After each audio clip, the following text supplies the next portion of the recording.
Buen día, alumnos. En la clase de hoy hablaremos sobre el Producto Bruto Interno, o PBI.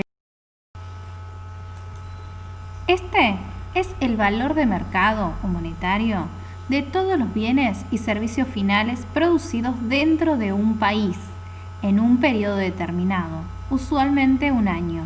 Es por eso que el PBI de Argentina va a ser una cifra, el PBI de Brasil otra, de Uruguay otra, y son valores que se utilizan para comparar y analizar las economías entre y de distintos países.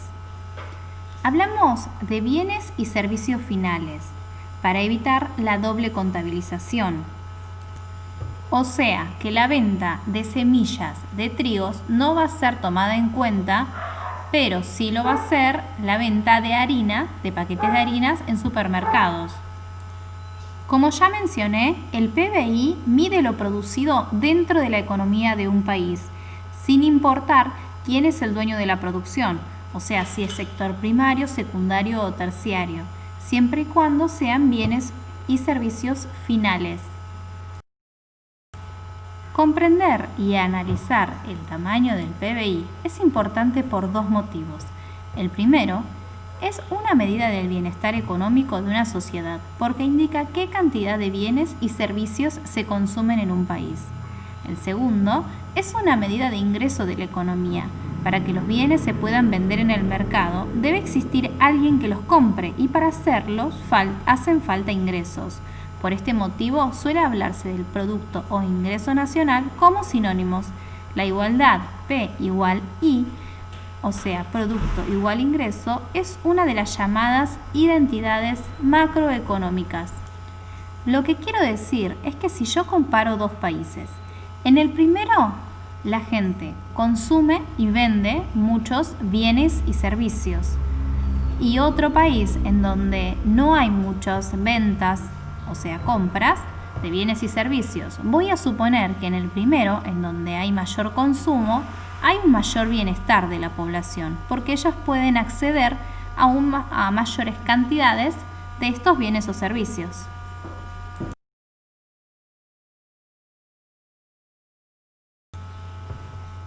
Los componentes que se utilizan para calcular el PBI son el consumo, que es la C, la inversión, que es la I, las exportaciones y las importaciones.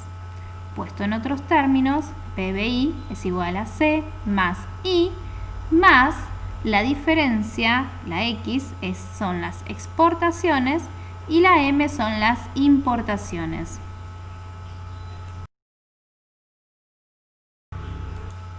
Cuando hablamos de la C, es el consumo, incluye tanto al consumo privado como el público. El privado es llevado a cabo por los entes que no dependen del Estado y el público es llevado a cabo por el Estado. O sea, por ejemplo, insumos para hospitales. Este es el mayor componente de la economía y comprende desde lo que consumimos cuando vamos a un restaurante o al supermercado, consumo privado, como lo que gasta el Estado cuando compra medicamentos para los hospitales o patrulleros de la policía, consumo público. Cuando hablamos de la I, se refiere a la inversión. Esta es el valor de los bienes producidos por los privados y el Estado para obtener consumos futuros, como maquinarias, equipos de construcción, infraestructura. Si el gobierno construye una nueva escuela, diremos que estamos en presencia de una inversión pública. Si una compañía telefónica instala una nueva red de fibra óptica, hablamos de inversión privada. O sea que hablamos de inversión cada vez que una empresa decide comprar nuevas maquinarias para poder mejorar su producción. Por ejemplo, exportaciones menos importaciones. Sabemos que las exportaciones es la venta o salida de bienes o servicios de nuestro territorio hacia otros países. Y las importaciones es la adquisición de bienes o servicios que compramos de otros países. Cuando hablamos de la fórmula X menos M, son las exportaciones netas, es decir, la diferencia entre las exportaciones e importaciones. Todo esto se habla en valor monetario, en peso argentino. Si esta diferencia es positiva, es decir, si nosotros exportamos mayor cantidad de lo que importamos, el resultado se añadirá al producto o ingreso interno. O sea, que será una suma al PBI. En cambio, si nosotros importamos mayor cantidad de lo que exportamos, o sea, que compramos mayores cantidades de productos a otros países más que lo que nosotros les vendemos, este número terminará restando al PBI.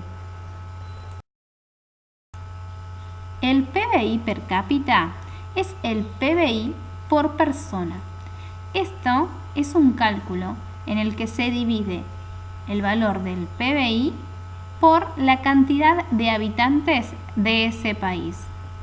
Esta es una buena medida de bienestar de una economía, ya que un país puede tener un PBI menor que el de otro país, pero que se reparte entre un número menor de habitantes. Por ejemplo, Suecia tiene un PBI inferior al de Brasil, pero como tiene una cantidad de habitantes mucho menor, decimos que Suecia es una economía más rica que la de Brasil.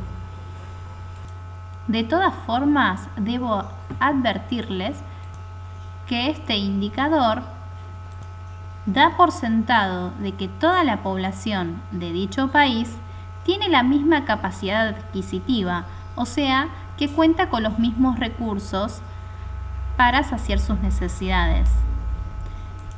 Sin embargo, en la práctica nos damos cuenta de que muchas veces hay poca cantidad de personas que cuentan con la mayor cantidad de recursos.